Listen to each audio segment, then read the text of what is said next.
I had the privilege of visiting Bear Creek Organic Farm in early April, and this farm was unbelievable. I posted a very long interview and tour with Brian Bates, who you're going to meet here, to my website, fromthefield.farm. So if you remember there, you can go check it out. But in this video, Brian's just going to talk about some of the ways he's using the Paperpot system on his farm. He really pioneered this whole idea of Pac-Man style planting. At least he was the first one I had seen do it.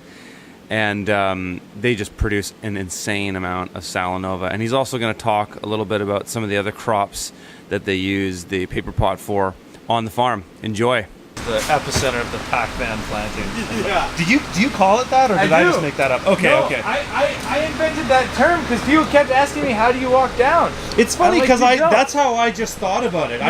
I didn't hear you say Pac-Man. Yeah. I was just like, it is like the game Pac-Man because you're going like back and forth. Yes. Yeah. So this is an example of, like, you know, not perfect. Everything's not perfect. You're doing the same. We got some green chickweed. Sweet, lots of green sweet. Hey? Lots of green sweet. It's the fastest and the heaviest. And yeah, exactly. And we're just now switching. We used to use that red insides, and we've just lately been switching to the red crisp. Sweet. Yeah. Yeah. You do the exact same ones as I do. Yeah.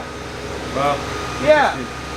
And so you can see there's some chickweed pressure in here. So Pac-Man, or just densely planting, whatever you want to call it, Pac-Man tends to be more of a calculated risk in the spring because the weed pressure can be higher. Right. In the fall, which is when we started doing this, it's non-existent, it's flawless. And so most of the photos that we'll put on, like, our website online, those are fall plantings. Right? In the spring, you get some weed pressure, but the other thing that we know about the spring is we're going to be either smothering or tilling right after. And so we just need it to basically be easy enough to harvest, and then we'll deal with it. Yep. So kind of easy enough to harvest, and then we'll deal with it. And then this tunnel was the first one planted, so we keep it minimally heated above freezing. Yep. And so because we keep it above freezing but below 40 at night, we moved, as soon as we ran out of space in the greenhouse, the first thing we do is we take all the alliums and move them in here. So these are all Paperpot trays of onions and 4 packs of onions. We move them in here because they don't need really warm temperatures, and we just kind of temporary space. Yeah. So just sawhorses and purlin pipe. Wow. Yeah.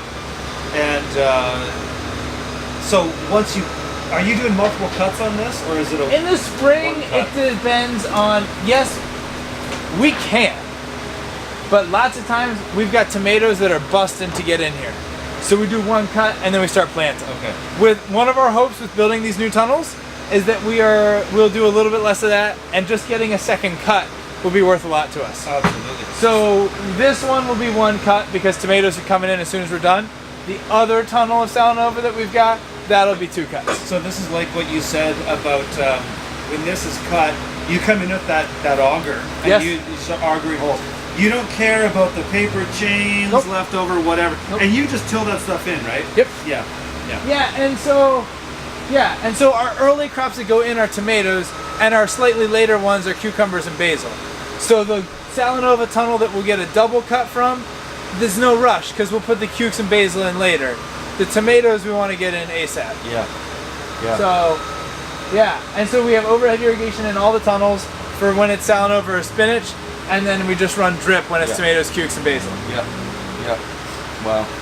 Cilantro, dill, just a small amount. We don't prioritize those herbs in the field, but sometimes when we plant the beds, since our beds are varying widths and are varying lengths, we end up with like awkward end bits. Yep. We just tuck in cilantro or dill.